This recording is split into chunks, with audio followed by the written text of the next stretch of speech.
welcome to LNC Radio 113.8 FM.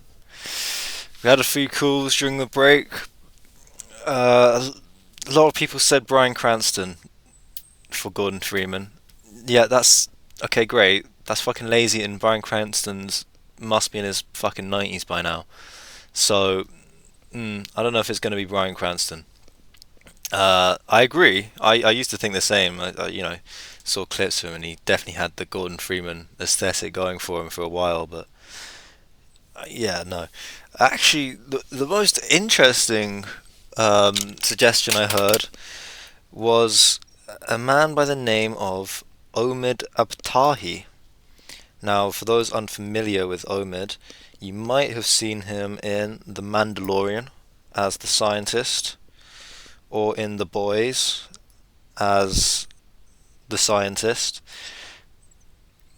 and now he could be playing play a character in Half-Life, potentially a scientist, Gordon Freeman. It would work well. He's got the glasses. He's got the little sort of goatee thing going on. He's got dark hair, not necessarily white. Like we always think of Gordon Freeman as white, but I mean, Half-Life. I mean, Half-Life One even is set like late nineties. So I don't think it'd be that big of an issue if you have someone who's just slightly off-white, really. And he definitely has the role. And you got to remember, he is a bit of a cowardly type figure in in all the shows that I've seen of him. But in Half-Life, he doesn't have to talk. In fact, he definitely has to not talk if he wants to be Gordon Freeman.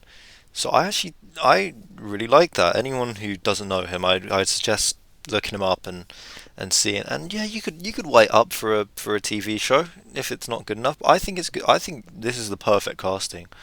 Honestly, you don't want someone who's super attractive. You don't want someone who's got that real main character energy. The whole point of Gordon Freeman is that he's just kind of a dude, which contrasts really well with Half-Life 2, where he's basically the messiah and the savior of humanity.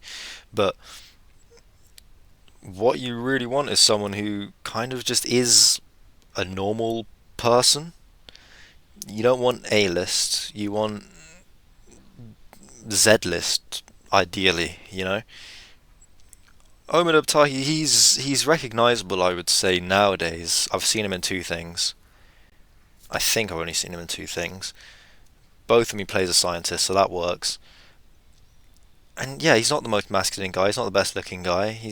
But I think it works. So thanks, Andrew. Thanks for suggesting Omid Abtahi. I would never even considered him, to be honest. Um, I'll tell you what's been happening in my life. I've had to sleep in a shed very recently. Um, Went to live with my parents for a few days recently, and my dad's been building a shed. I helped out a little bit, did some of the floors and the windows and stuff, but mostly it's the whole thing is his own baby. He made it, he designed it, he got the blueprints, he's got notepads on notepads full of angles and maths and all sorts of things I don't really understand. But it's nearly done now. My bedroom roof started leaking right onto my bed, so that wasn't nice. I mean, of all the places it could have leaked, it chose the 50% of my tiny bedroom that is my bed. Not, I guess the odds aren't that mad, to be honest. I have no floor space, no floor space at all. But that's okay. That's okay. Um, Homeless guy tricked me the other day. Yeah, he came up to me, and I was walking through the city centre, and he came up to me. He had blood like around his eye. He looked battered. He looked beaten. He said, "Hey man, I am homeless, but look, I need to get to a hospital. Is it possible you got like a fiver, like just a little bit of money?" I said, "No, I don't have it." He's like, "There's a cash point." And bear in mind, I'm not normally this easily tricked, but he literally had like blood on him and stuff. I was like, "Fuck." He's like, "I need to go to the hospital. Do you have any money I could?" So we went to the cash point together, and I pulled out a tenner. He said he had that's the thing. He said he had change. That's another thing. He said, "Oh, he'd give me five back or something like that in coins." I thought, all right, fair enough. So I took out the tenner, give it to him. He rummages around his belongings, realizes he doesn't have any fucking money. Um, so I just say, "Oh yeah, nice one, mate. Good trick. Fair enough." He's like, "I'm not trying to trick you." It's like, "All right, mate." I didn't confront him there, but I'd like to say here, look, we all know you're heroin addicts, yeah, or crack addicts. We know this about you as homeless people. The fact that some people give you money anyway, it's not because they think you're just down on your luck, yeah? And again, this is not all homeless people. Some homeless people are just down on their luck. But you can tell when it's not just that. You can tell when there's serious mental problems and serious addiction problems. And yeah, this guy's case in point vis-a-vis that.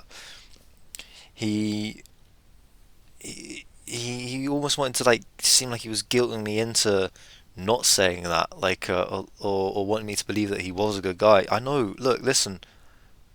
Maybe you really did get beaten up by whoever, and you need to get to hospital, or maybe you fucking took heroin, nodded off, and fell on your fucking face.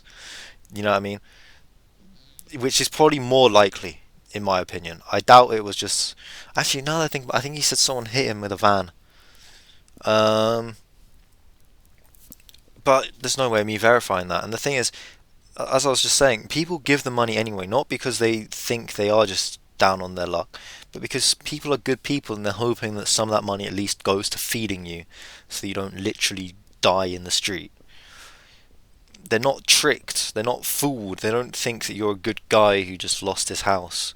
Sometimes that's the case, but most of the time they don't think that. They realise that you're a heroin addict, they still want to give you a little bit of money just to support you, because they're nice people. I'm not even going to claim I'm a nice person. I'm not a nice person. I'm a cunty person. But he seemed like he needed a hospital. There's fresh blood coming down from his face. I thought, all right. And he said he'd give me change, and he didn't give me change. And I wish I'd said this to him at the time. I said, listen, mate, look, I did say, I acknowledged that he tricked me. I said that, and he tried to deny it. And I said, listen, well, I should have said,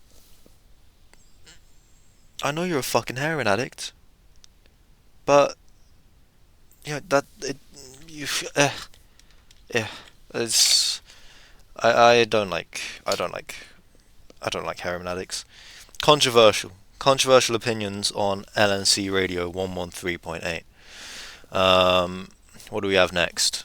We've got ooh ooh bit of Daryl Hall and John Oates. Man Eater. You're listening to 113.8 LNC Radio.